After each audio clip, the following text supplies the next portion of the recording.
Hey folks, Missmonkey88 here, and now I bring to you chapters 5 through 8 of the Dark Waltz. I know it's pretty soon, and August has seen quite a few videos, but with the book I'm writing, I really want to gauge how people are feeling about it before I put in the effort to write more, instead of just leisurely taking my time, because, that could take a while. If folks really like it, I'll keep up with releasing 8 chapters of it in a month.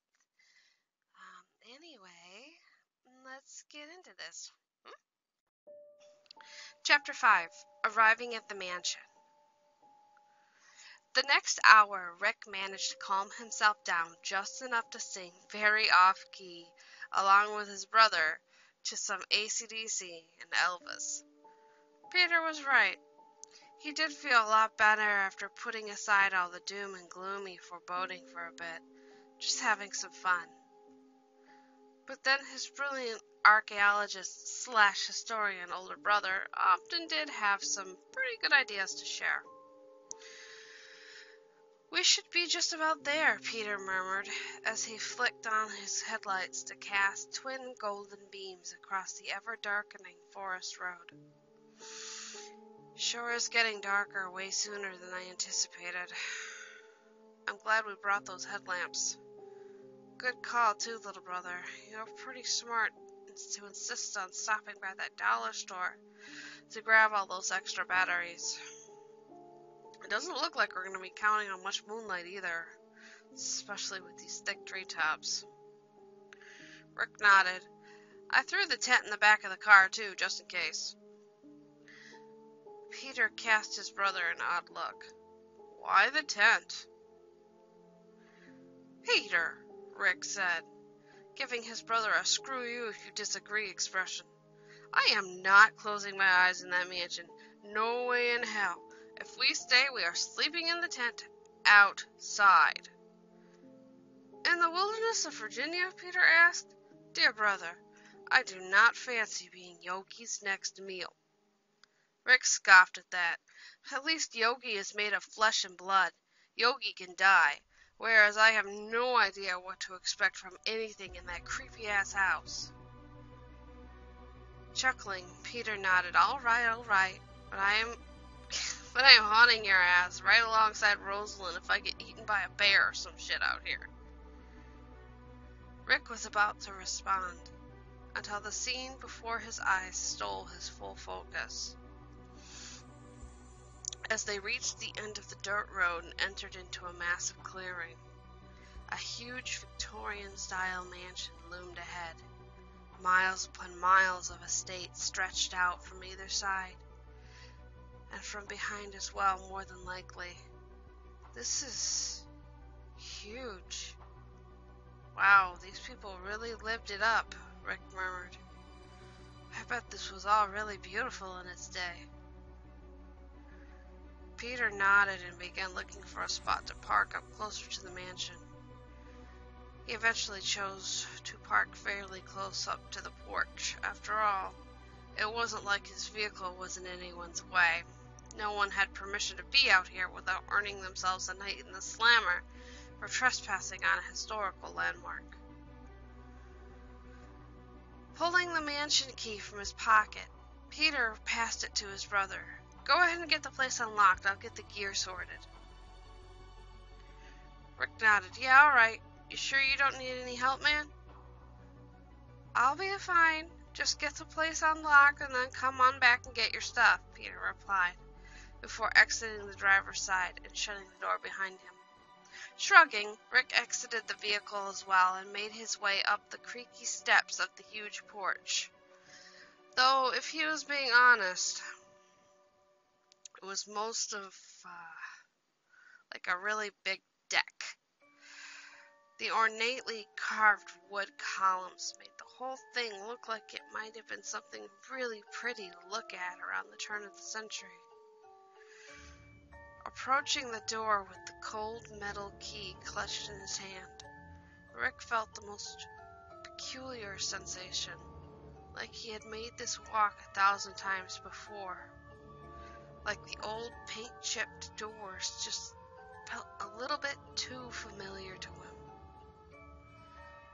What the hell is the deal with this place? Rick whispered to himself before shaking his head to dispel the strange sensations, and slipped the key into the lock, turning it until he heard the locking mechanism click free.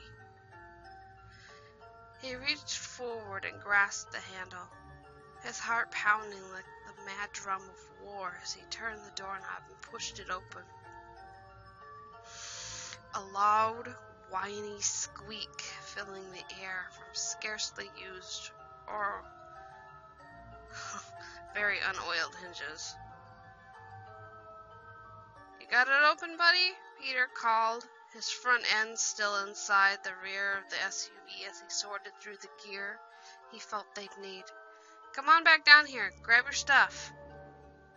Rick only barely registered his brother's voice, however. His eyes were glued dead ahead, towards the dark foyer, the sensations of déjà vu returning 100 times stronger.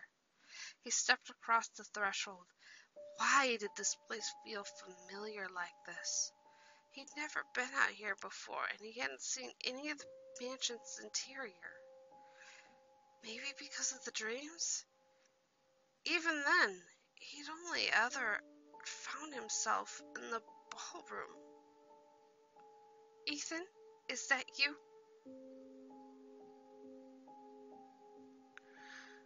Chapter 6. Rosalind Bishop.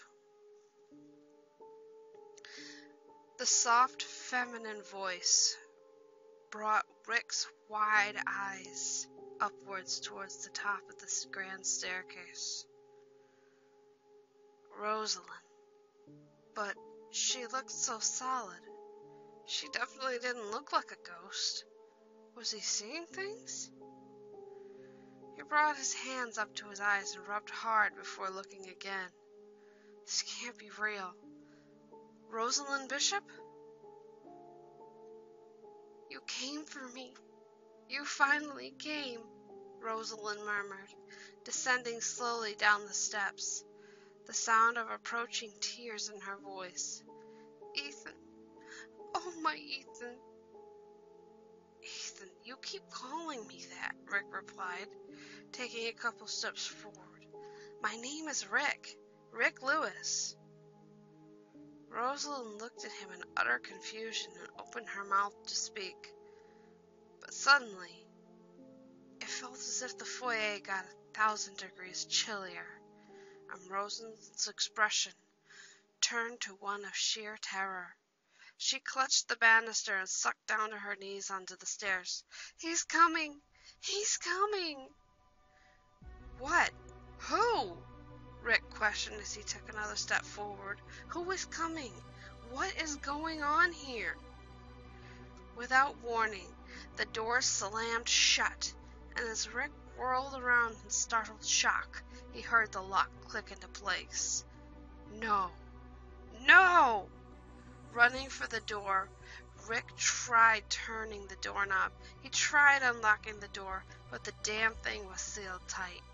He turned and looked towards the staircase, his breath coming out in chilled fog as he spoke. "Rosalind, please, what is going on? Why won't the door open?" "He knows you're here. He's angry. He's coming. I can feel him coming," Rosalind whimpered. She rose shakily and descended the steps. She quickly crossed the expanse of the foyer and grabbed Rick by the wrist. "Come with me, quickly. He never goes to the family wing. I don't think he can go there." Rick was a mess of confusion and fear as he allowed the young woman, whom was supposed to be dead, but felt real as himself, to pull him up the staircase to the second floor. He almost tripped as she jerked him along with her on a sharp turn down a dimly lit wing of the house. From behind, back at the bottom of the staircase, the far-off sounds of furniture being thrown and vases being smashed against walls could be heard. along with some of the most chilling, near demonic screaming he'd ever heard. He stopped in his tracks and grabbed a tight hold of Rosalind's hand to stop her as he stared down the hall with wide eyes. What the hell is that? Who is screaming like that? Rosalind took her lower lip between her teeth and chewed nervously, almost as if she feared it wasn't quite yet safe to stop. Something in her eyes, as she looked into his face, made her decide that perhaps some questions and answering was a good idea. We should be all right by this point, she murmured. That screaming and things being broken is Bernard Dubois, but that means nothing to you, does it? Rick stared at Rosalind, absolutely bewildered about why she would think this name should mean anything to him. No, I'm sorry. Who is this Bernard person? Is he trapped here too? What is going on here, Rosalind? His torrent of questions looked like they'd hit her like a punch to the stomach. The girl's face looked as though she'd had absolutely no clue how to process what she was hearing. She was quiet for a good solid minute before she murmured softly, "Didn't you come to save me? Ethan, do you remember nothing of this place?" Rick sighed softly in frustration, but somehow managed to find the inner strength to respond calmly enough. "Rosalind, please understand. I'm not sure if I just happen to look like Ethan, or if I might be related to him by blood or something, but I am not him. My name is Rick Lewis. I was born in Richmond, Virginia on November 5th in the year of 1989. The current year is 2018.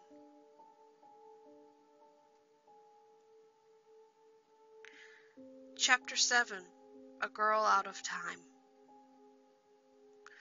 The look on Rosalind's face made Rick pause for a good couple seconds.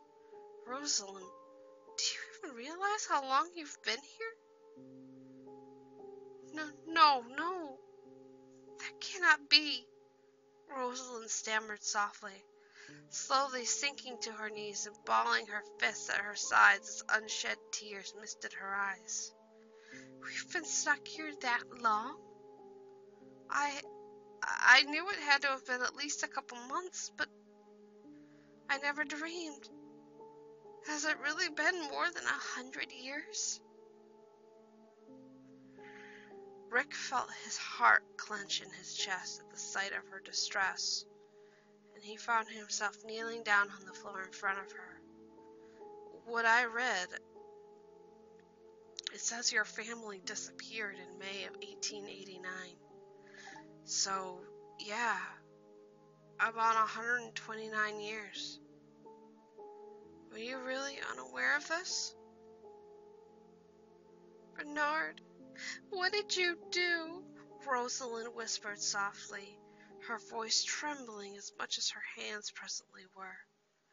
"What do you mean? How is this Bernard person responsible?" Rick asked her.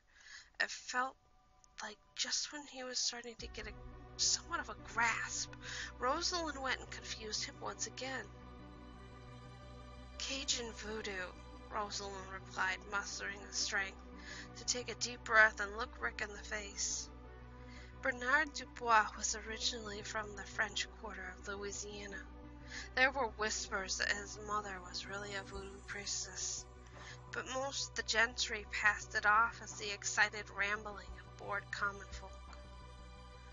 Probably because of the huge inheritance he got from his mother's father passing away, Bernard became extremely wealthy and highly educable, from matchmaking mamas looking to find their daughter a rich husband. Both Rosalind and Rick about jumped out of their skin when they felt the floor rumbling and quaking from what seemed to be a great force coming from the floor below them. Rick pulled Rosalind up to her feet. "Is there somewhere we can go, where whatever this is won't find us?" Rosalind nodded and turned to continue quickly down the hall, doing her best not to trip over the hem of her dress in her anxious, flustered state. My apartments are down this way. I find myself mostly undisturbed there. Mostly? Rick asked, as if he wasn't too sure about the answer he was given. Well, sometimes I hear him yelling, or things from below being smashed, or from the floor above. But it's very faint. I usually only come out to get food from the kitchen, which is what I was doing when you arrived.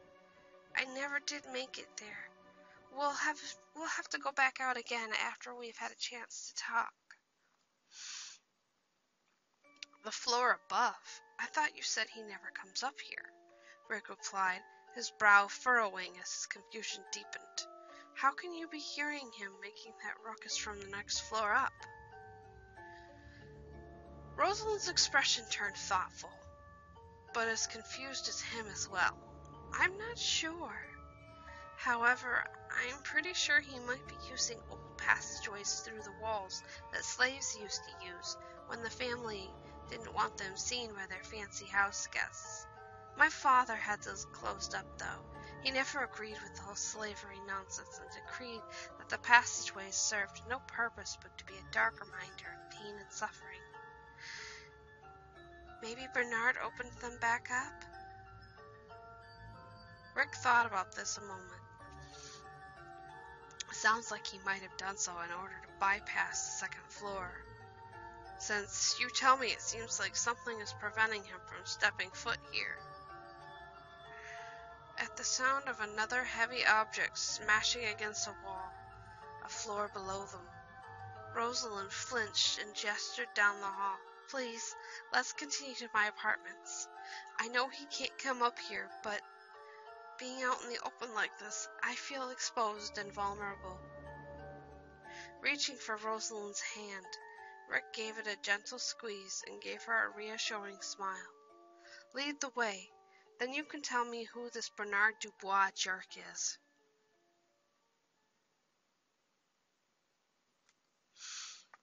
Chapter 8. Who is Bernard Dubois? When they reached Rosalind's room, Rick locked the door behind them. He knew Rosalind had said this Bernard douche never came to the second floor, but it made him feel a little more safe and relaxed to have it locked. He turned to see Rosalind moving to sit down on the end of her bed. Her expression looked far away and sad. Not that she had much to be happy about. But this was different from fear and terror she showed downstairs. Are you going to be okay? Rick asked softly, approaching the beautiful young woman and taking one of her hands in his. I can't even begin to understand everything you've been going through here all alone for all this time. Even if you were never aware of how much time had gone by. Swallowing hard as she gathered her courage, Rosalind nodded and squeezed Rick's hand back. Her heart felt heavy and sick. His touch was just like Ethan's, gentle and kind. But he claimed so adamantly that he was not her beloved Ethan. Could she be mistaken? No, she knew she was right. Every moment spent in his presence called out to her like a siren song. Rick was her Ethan come back to her. She was sure about that. Right now, though, didn't feel like the right time to press that particular subject. Bernard knew he was here, and he trapped him inside the mansion. Rosalind knew that if Bernard got his hands on him, he'd do more than kill him. Something in her just knew. Bernard was planning something horrible. Tell me about this Bernard. Seems like a monster of a fellow. Who is he? Why is he here as well? Rick asked her. I do not wish to overwhelm you, but we'll never solve this without all the facts laid out. Rosalind looked hesitant, almost as if she feared speaking of it would cause this Bernard person to come bursting through the door. but she eventually gave a soft sigh and nodded. Yes, you are right. And I do so very much wish to be free of this nightmare. Rick gave her an encouraging smile, trying to reassure her. You are not doing this alone anymore, Rosalind. Trust in me, please. Bernard is, or in light of new information, was, the son of another noble family. He was attempting to court me, despite me telling him plainly that I had absolutely no interest in him, and father adored Ethan. But that did not deter him. He just wouldn't stop pestering me. It eventually came to my father banning him from the house. Rosalind explained. Her expression grew troubled and confused. I cannot remember too much about that night, when we were plunged into this god-awful purgatory existence. There is a blank space there, like something was there once, but now it's just gone. Just unexplainably gone. No one else can remember anything either. Anyone else? Who else is here, Rosalind? I didn't see anyone else, Rick asked her, his brows furrowed in confusion. Most of the in-house staff are still here, but they usually all hide when Bernard goes into one of his psychotic rages. He becomes so violent.